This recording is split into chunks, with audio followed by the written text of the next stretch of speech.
Chapter 19, The Return. For a long time, Poppy gazed at the lifeless body of Mr. Osaux. She thought she should be feeling triumphant joy. Plain gladness would have been good enough. Somewhere she did feel pride, but small as she was, it was buried deep. What Poppy felt was weariness, as if she had aged 4 seasons over the last hour. She felt old. Before her on the grass lay one of Mr. Osaux's feathers. Poppy had never really looked at an owl's feather.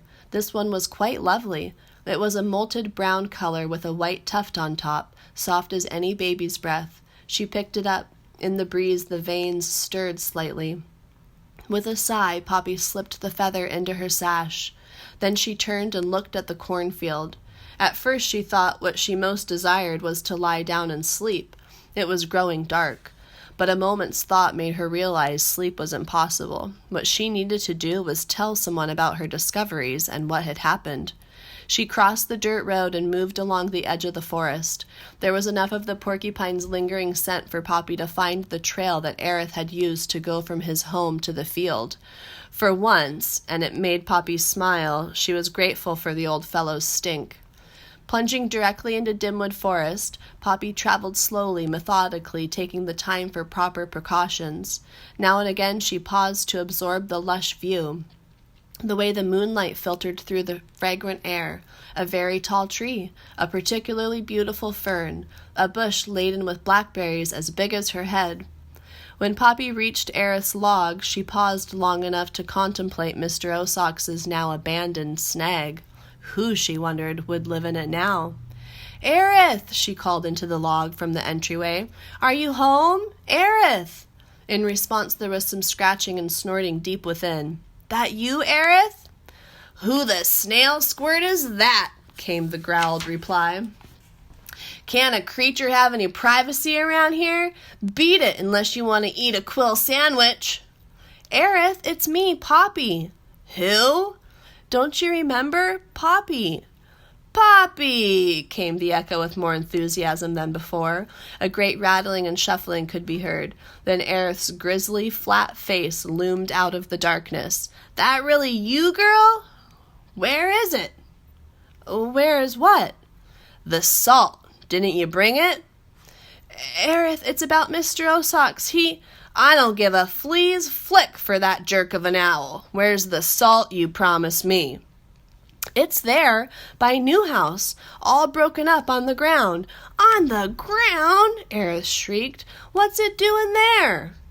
"Aerith, I couldn't carry it, and besides—" "On the ground? Great snail swoggle! It'll melt to nothing." The porcupine came barreling by so fast Poppy had to leap aside.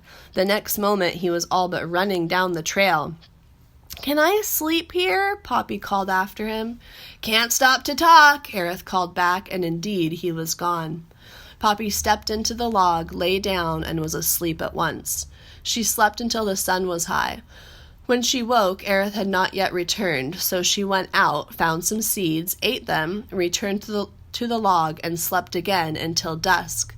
This time when she awoke, Aerith was there. He was chewing in a roisterous, slobbering way on a chunk of salt.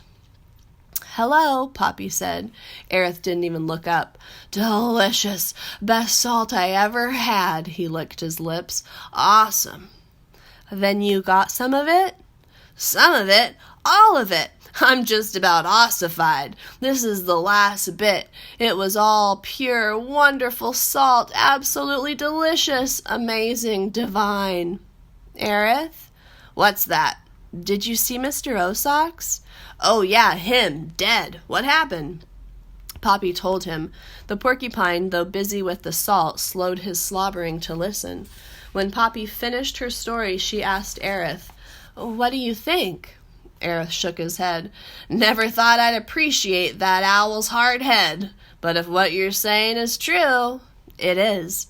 "Well, I'm grateful he broke up this salt lick. Really, Poppy, it's incredible stuff. Want some? I mean a small taste?" "Aerith." "What's that?" "I'm going home now.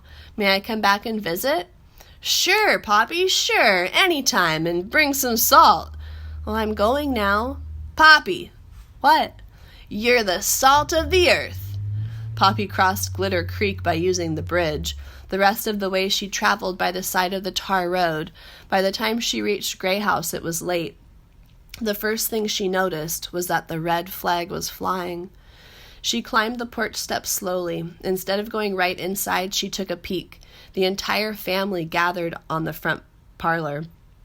Lungwort stood atop the old straw hat, apparently in the middle of a speech.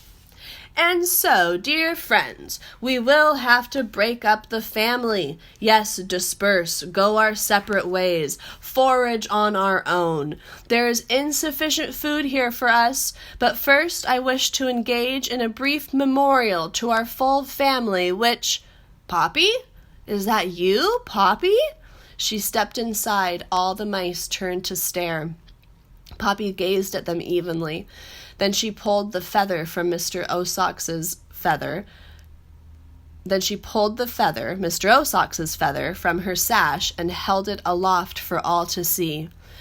"Mr. Osox is dead," she said solemnly, "and I can tell you that New House is right next to a big field of corn that has enough to feed us all forever and ever." "Oh, Poppy," Lungwort cried triumphantly, "didn't I say that if you listened to my advice, all would be well?"